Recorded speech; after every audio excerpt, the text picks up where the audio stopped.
jujurly sampai detik ini merasa kayak kurang yakin kenapa panitia mengundang saya, terutama di fakultas kami itu ada orang-orang hebat, ada top 2% peneliti dunia, Prof. Irzan dan Prof. Dian, tapi ya sebaik-baiknya manusia adalah yang bermanfaat bagi yang lain, dan mungkin panitia melihat ada sesuatu dari saya yang bisa bermanfaat bagi networking, dan ada beberapa inspirasi dan langkah-langkah selanjutnya yang dapat Bapak Ibu lakukan setelah S2 dan S3.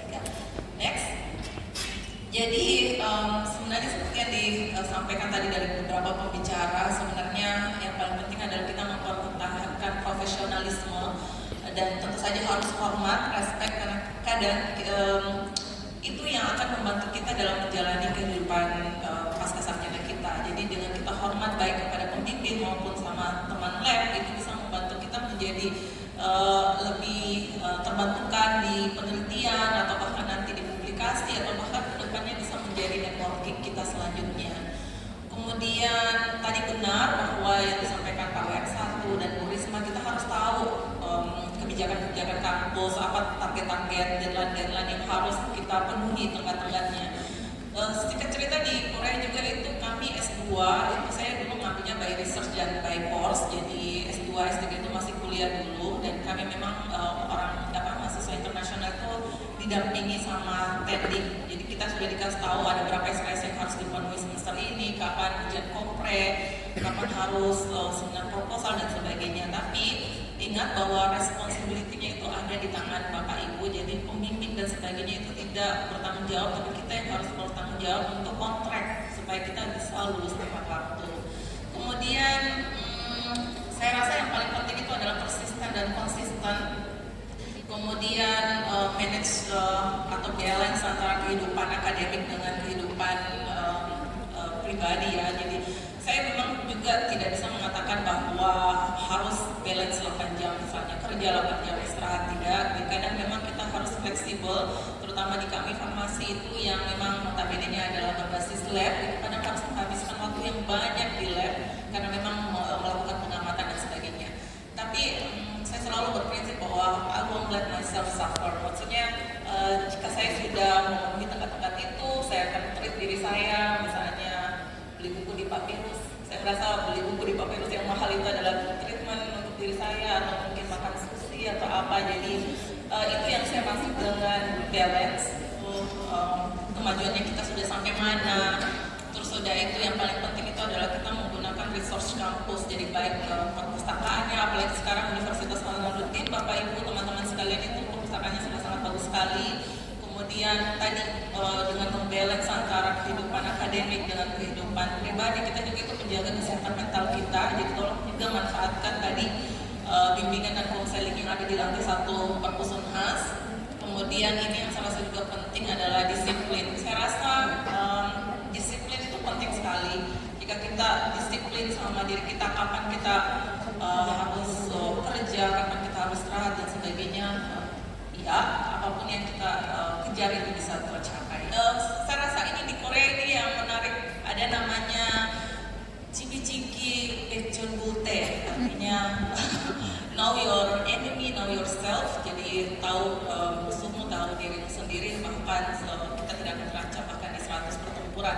Jadi sama saja dengan disiplin ilmu Bapak Ibu sekalian, atau melakukan penelitian, tahu metodenya, tahu apa yang kedalaman ilmu yang harus kita pelajari ya. Jadi kita harus familiar dengan itu semua. Kemudian tentu saja seperti yang tadi disampaikan, harus mengikuti integritas riset dan etikanya. Dan ini juga yang mau saya sampaikan, jadi memang ini lebih ke arah kayak curhat-curhat pribadi. Jadi saya sebenarnya termasuk ortodoks atau old fashion. Saya suka sekali menyimpan diary, jadi diary penelitian. Saya punya banyak sekali buku diary penelitian yang mencatat progres saya tiap hari. Mungkin waktu S2 itu saya bisa lakukan 1 kali dalam 2 hari, karena saya masih ingat apa yang saya lakukan di hari sebelumnya. Tapi sejak S3 berumur, jadi itu tiap hari saya catat ya. Jika kita lihat itu, saya catat poin per poin, bahkan ketika saya sukses dalam meneliti atau ada hambatan yang terjadi, saya catat kenapa terjadi hambatan tersebut, dan saya catat record supaya kita bisa telusuri. Kemudian saya rasa juga ini penting sekali, kita harus knowledge supervisor kita. Jadi kadang memang penelitian itu bisa penelitian yang grup atau yang barengan, tapi tiap orang itu memiliki tanggung jawabnya masing-masing. Dan peran supervisor dalam membimbing kita, mengarahkan atau memberikan masukan itu harus kita acknowledge, baik di dalam publikasi ataukah di dalam conference dan sebagainya. Karena saya kadang itu pertemuan yang tidak sengaja itu bisa membangun jaring atau relasi. Jadi saya sebenarnya jujur di vokasi sejak saya menjadi dosen kuliah, saya bersyukur bahwa saya memiliki pemimpin atau dekan-dekan yang sangat perhatian sama dosen-dosen mudanya. Waktu itu Prof. Kelly membantu saya ketika beliau ke Korea bertemu dengan duta Indonesia di Korea, Prof. Kim. Kemudian Prof. Kim yang membantu saya menemukan Prof. Eugene Wook, dan kemudian saya berkomunikasi dengan beliau, dan akhirnya saya menjadi mahasiswa beliau, dan beliau memperkenalkan saya dengan beberapa peneliti hebat di Korea. Kemudian yang berikutnya juga rekan saya dulu, mantan rekan saya Prof. Subhan, tidak sengaja hanya ayo kita pergi benchmarking ke Bogor, Cibinong. Saya cuma ikut-ikut saja, sama waktu itu juga dengan WD3 saya Prof. Yulia. Ternyata itu mempertemukan saya dengan Pak Apon yang juga merupakan mitra saya yang sangat berperan di karir saya, dan dari Pak Apon saya bertemu dengan banyak orang termasuk Prof. Huda yang ada di IPB. Kemudian kadang juga pertemuan itu yang tidak disengaja, misalnya kayak tadi profesor saya juga itu dalam menjalin hubungan, dia selalu mengencourage untuk kita ikut lomba atau ikut kegiatan-kegiatan akademik internasional belajar. Tapi di situ saya sudah petakan atau identifikasi bagaimana mengimel seseorang yang misalnya baru kita ketemu atau yang kita sudah punya mutual collaboration, atau bagaimana misalnya setelah conference dan selanjutnya. Jadi kadang redaksi juga itu penting akan berkontribusi pada kemajuan pengetahuan dan kesejahteraan masyarakat seperti yang disampaikan tadi Pak Rektor dan sebagainya, terutama untuk masyarakat Indonesia. Itu adalah pendiri, bukan pendiri dari ALMI. Jadi pertama kali 10 tahun yang lalu, tahun 2015 didirikan di bawah IP. Nah, mungkin tadi sedikit ada koreksi sedikit Pak Sidik. Saya ingin membawakan topik tentang menumbuhkan integritas akademik dalam riset dan publikasi. Tapi mungkin di dalamnya juga akan ada bagaimana sih riset dan publikasi itu bisa berdampak secara tidak langsung ya. Kalau riset yang berdampak itu kan kalau di universitas bisa melalui Pengmas ya, atau pengabdian masyarakat misalnya, bisa langsung berdampak, atau bisa membuat naskah akademik yang menjadi kebijakan seperti yang disampaikan oleh untuk menuju jalur kepemimpinan di bidang riset akademik sebagaimana yang sudah bekerja.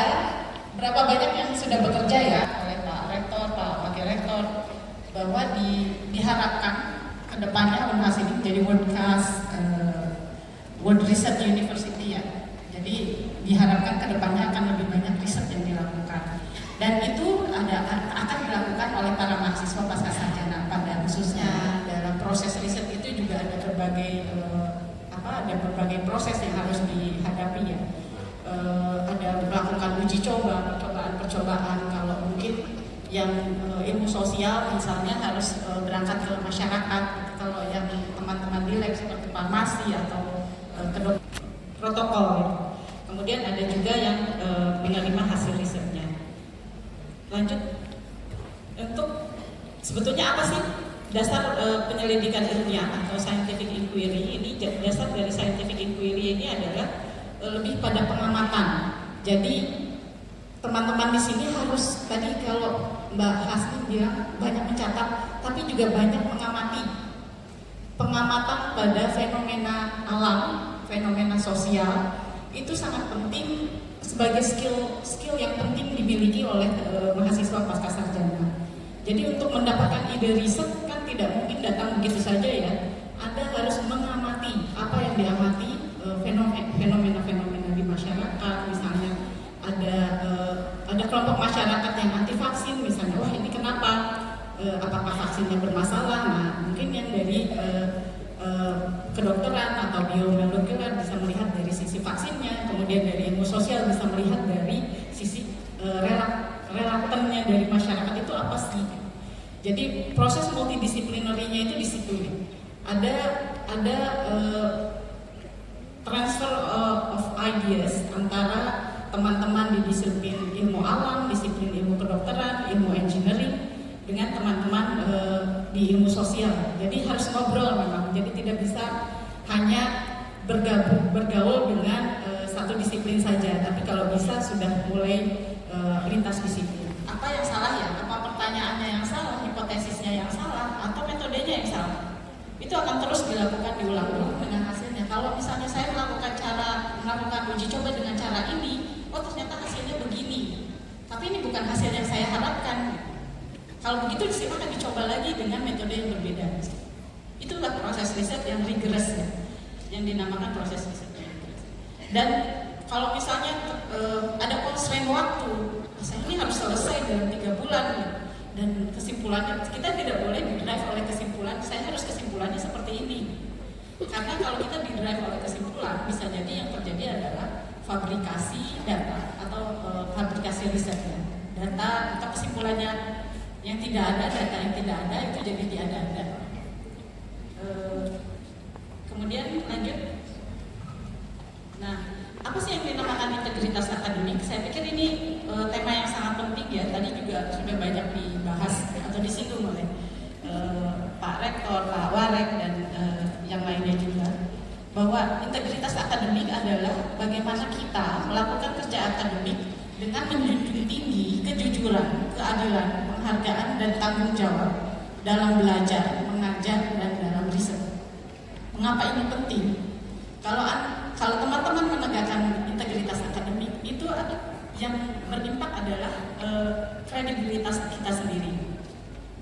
Karena portfolio kita itu, apalagi sekarang di dunia digital ya, LinkedIn kita, kemudian CV kita, Google Scholar kita, itu bisa dibaca semua orang.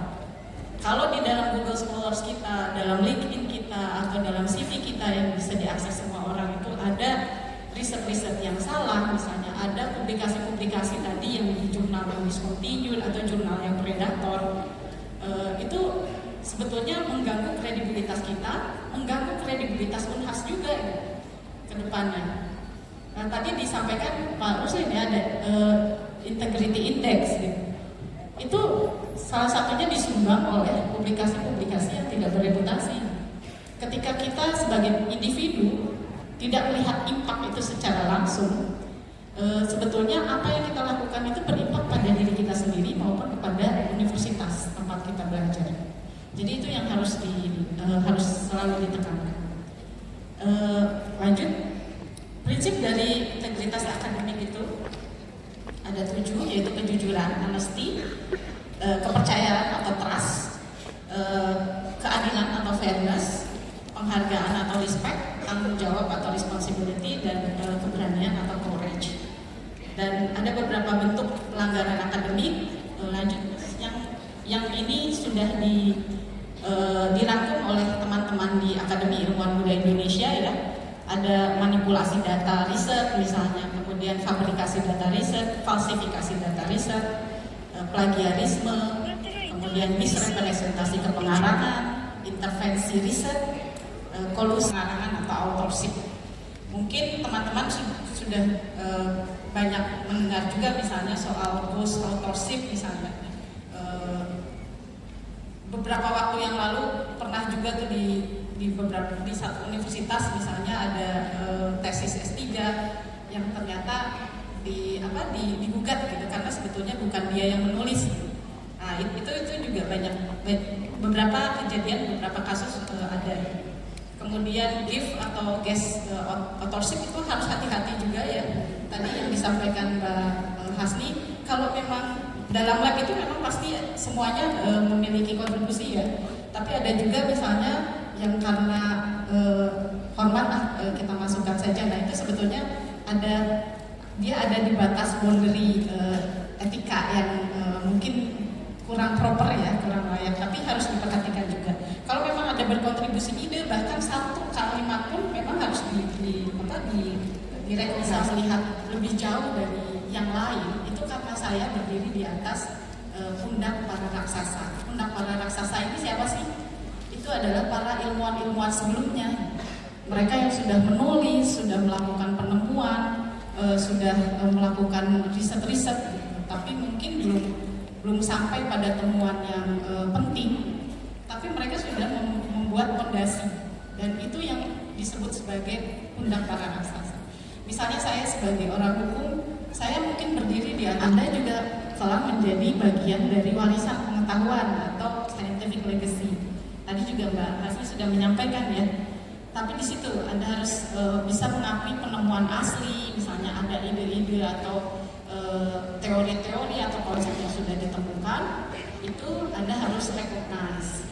Kemudian, publikasi beretika juga merupakan bagian dari proses akumulasi pengetahuan.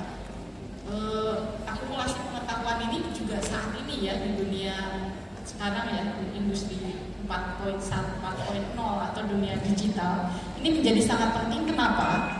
Karena artificial intelligence yang berbasis pada big data itu, basis datanya adalah data-data yang dibuat oleh kita, di antaranya beberapa tahun terakhir ini dengan sangat tajam ya.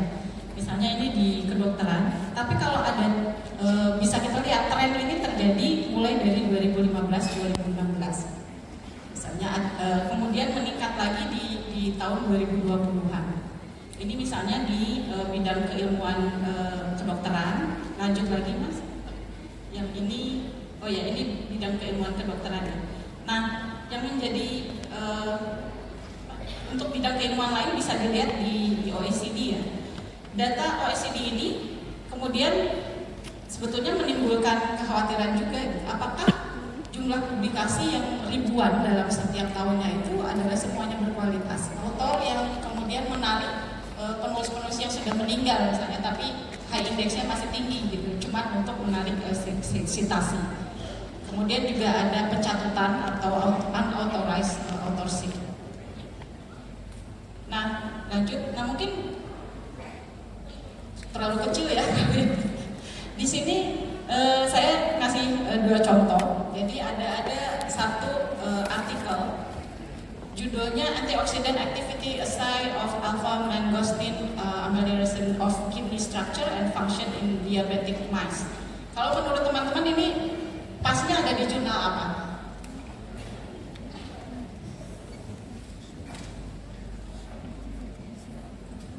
Ada yang mau jawab?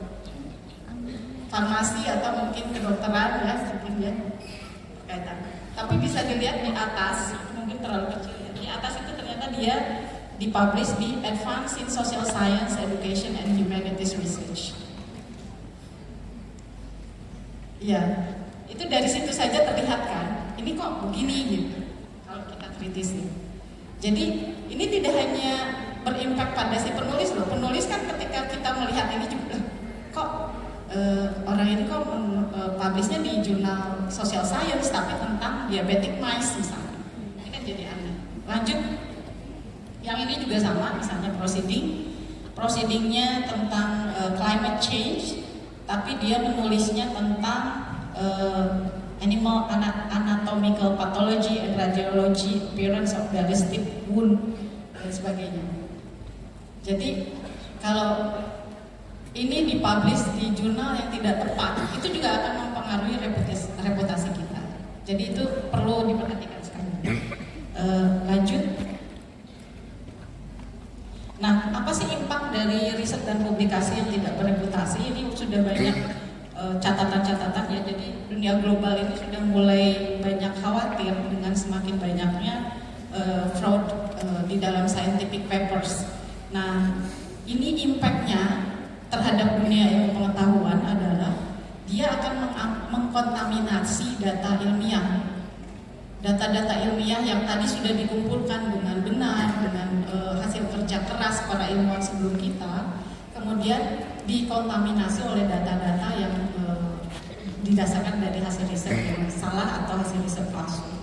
Kemudian ini juga akan merendahkan atau merusak kepercayaan publik terhadap ilmu pengetahuan. Misalokasi sumber daya. Jadi kalau ada kebijakan yang dibuat berdasarkan publikasi yang salah, itu kebijakannya juga akan salah kan? Itu juga akan berdampak secara langsung dan tidak langsung terhadap kehidupan negara. Menulis publikasi, tapi penggunaan AI itu harus harus tepat ya. Ini bisa membantu kita sekali.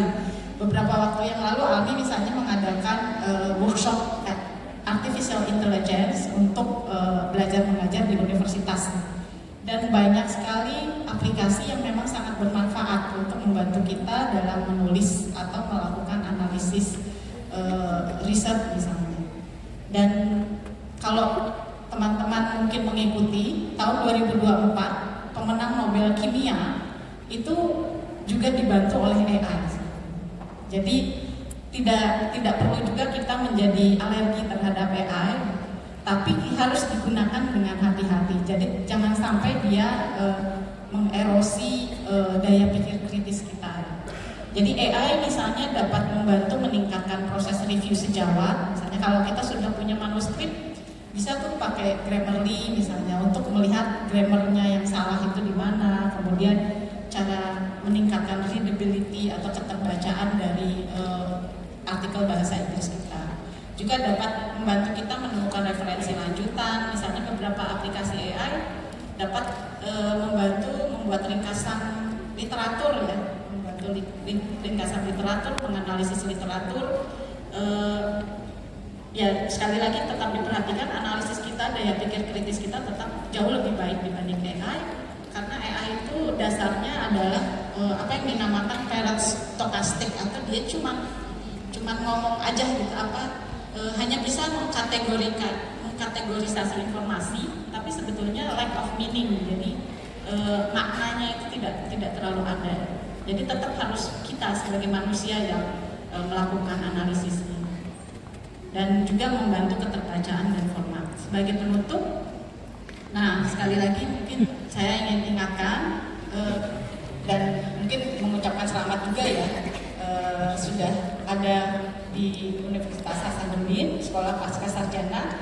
Ini adalah langkah awal Anda menjadi pemimpin di dunia akademis, menjadi pemimpin ke depan sebagai peneliti, sebagai dosen, atau dalam profesi apapun. Saya melanjutkan S2 di jurusan bahasa Inggris di UPI. Pertanyaan saya terkait ide sebenarnya. Jadi dari semua rangkaian penelitian sebelum kita memulai, pasti yang kita cari pertama kali adalah idenya.